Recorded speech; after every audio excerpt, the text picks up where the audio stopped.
नमस्कार, मी ॲडव्होकेट निलेश काळे।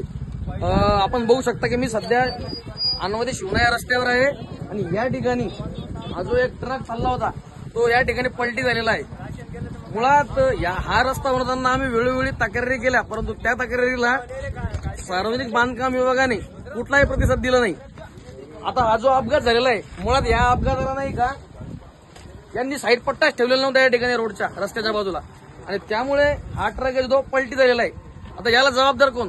तर याला सरळ सरळ आपले मंत्री महोदय अब्दुल सत्तार यांचा जो जावई आहे तो या कामाचा ठेकेदार आहे आणि त्यानं धतिंगने दबाव आणून हे काम केलेलं आहे। हे काम होत असताना आम्ही बऱ्याच वेळेस तक्रारी दिल्या, पण त्यांनी काहीच दखल घेतली नाही। त्यामुळं हा अपघात झालेला। आपल्यासोबत इथं ड्रायव्हर आहे या सदरील गाडीचे, सांगा कसं झाला अपघात? नमस्कार, ह्यांनी गाडी आडवी लावल्यामुळे आम्हाला रिवर्स घेता आली नाही आणि रोडची ह्यांनी गाडी ह्यांचं जे काम चालू होतं ती गाडी ह्यांनी आडवी लावल्यामुळे आमची गाडी पास होत नव्हती आणि नंतर ह्यांनी साईड पट्ट्या बी भरलेल्या नाहीत, अगर काहीच नाही।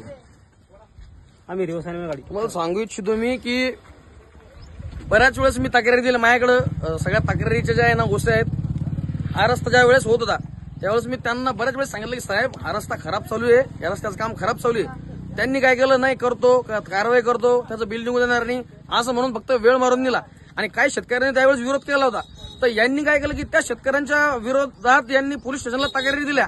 या ठेकेदारानं यासीर नावाचा जो त्यांचा मॅनेजर आहे, सत्तार साहेबांच्या जावयाचा काम पाहत होतो, त्याने धतिंगशाहीने आणि दबावाने काम करून घेतलं आणि आता त्याच्यामुळे असे अपघात होत आहे। इथं एक पूल आहे, सीडी वर्क झालं होतं, या सीडी वर्कचाही मी तक्रार दिली होती, माझ्याकडे याची फोटो आहे। या सीडी वर्क मध्ये यांनी दगड टाकले, प्रोव्हिजननुसार दगड नव्हते त्याच्यात, असे मोठे मोठे दगड टाकले।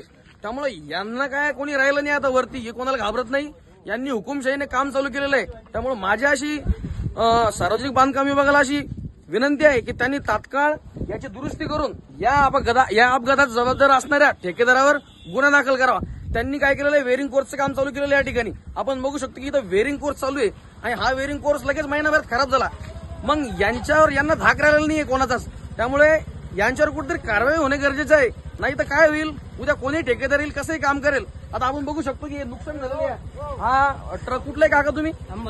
अंबाजोगाईहून आले, बीडून। त्यांचा ट्रक इथं पलटी आलाय। यांनी काय केलं, डागडुजीची कामं चालू केलेलं आहे। आता डागडुजी कधीची चालू आहे यांची, कित्येक वर्षापासून डागडुजी चालू आहे। आता डागडुजी करत असताना त्यांनी काय केलं, त्यांचा तो एक हे होता, त्याची गाडी होती एक डागडुजीची मशीन, ते मशीन रस्त्यावर ठेवल्यामुळे अपघात घडला।